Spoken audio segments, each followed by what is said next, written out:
One of the easiest things you can do at home to make your gardening and mowing the lawn easy is putting in a really good garden edge. Now this here is called Miniwall. These guys here with no lugs on the top are mini caps, and together they can really define a space for you. And here we need a garden for privacy. Now if you don't have one, your lawn, if it's something like kikuyu or buffalo, wants to grow in every direction, meaning it wants to take over the garden bed and take all the nutrients and water that your plants want, and vice versa. No garden edge, your plants grow out, shade your lawn, and then it starts to struggle. And the best thing about the Miniwall is because of the way they're designed, they have a wide front and a narrow back, but they have the same face. So if you put them next to each other butt up, you can get nice straight lines. But if you flip them round, you can start to create curves. So you can get creative. How can we completely transform this area from this to this?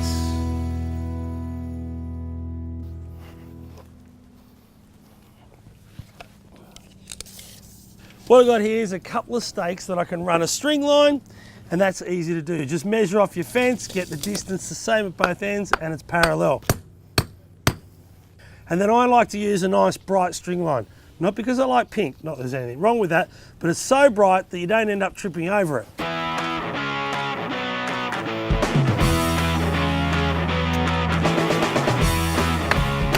It's important that you have the same face at the front of this stake and the one up the other end.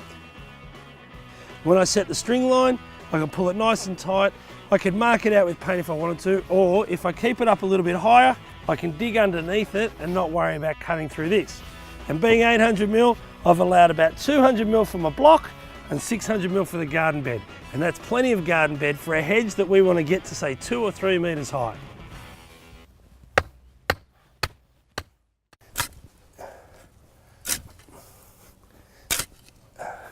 Now I'm just working on the footings. A good rule of thumb is you want them twice as wide as the wall that's going up. And that's going to give us stability in the ground.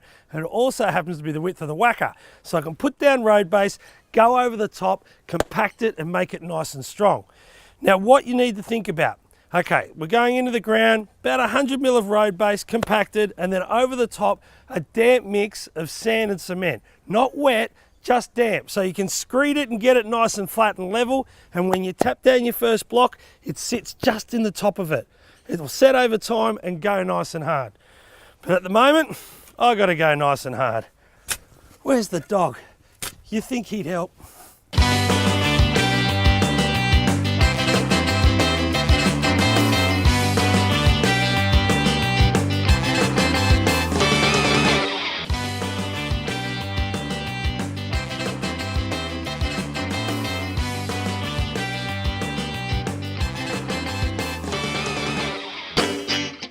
Now this is probably the most delicate part. You want to start level. If you start level, you'll finish level.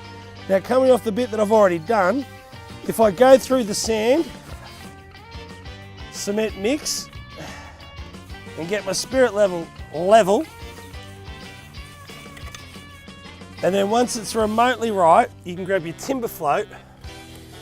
If there's any hollows, you can fill them in and tap them down too. It's not as hard as it looks.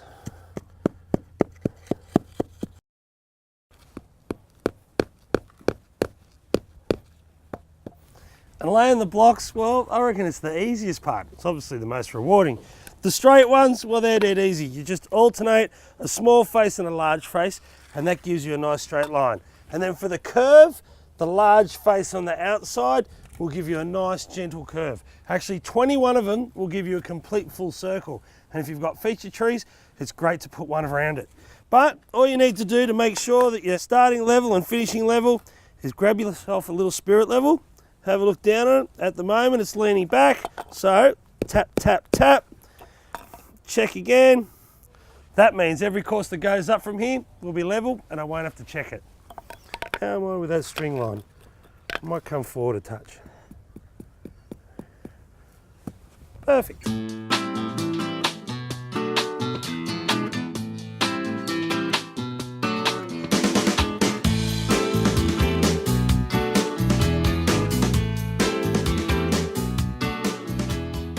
And this is the genius of the interlocking block.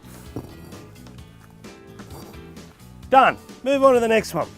Now the only two tips here, make sure the base and what you've already laid is nice and clean. So if you've got a little hand broom, it's a good start. But if you've got the bottom level, it's as easy as just making sure it's a stretcher bond, which is the same as like a brick house is built on, which gives it strength. Oh, this is fun.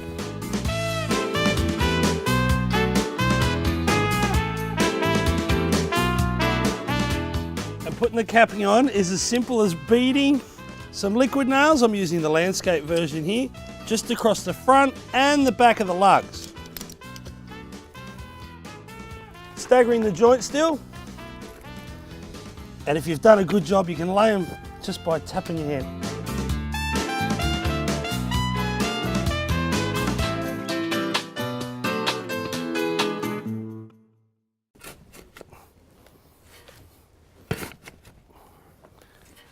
We're on to the home straight, the soft landscaping, the fun bit.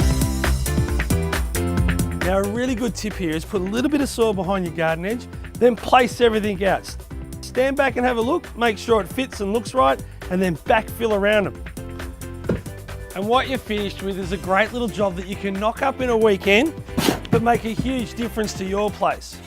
The plants and the mulch just set it off, and when the turf's in place, you've got a really defined boundary between the garden bed and the lawn, meaning it's easier to mow the lawn and easy to keep your plants where they're meant to be.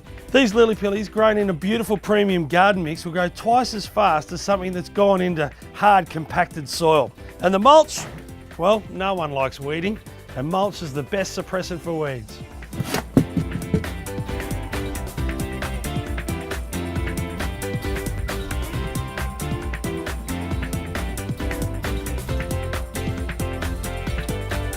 You know, if you ask a landscape designer, what's the most important thing to think about when you're designing your garden, they'll say it's the bones. Where the paths go, where the driveway sits, the garden beds, the clothesline, the garbage bins. All the basics that you need to make a garden work for generations.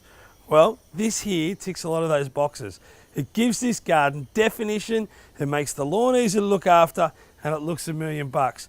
The nice charcoal, the concrete, looks fantastic against the greens of the lawn and the plant. And you know that it's not going to move and fall down for generations, lifetimes. Now I've got to get back to the most important part of the job, watering.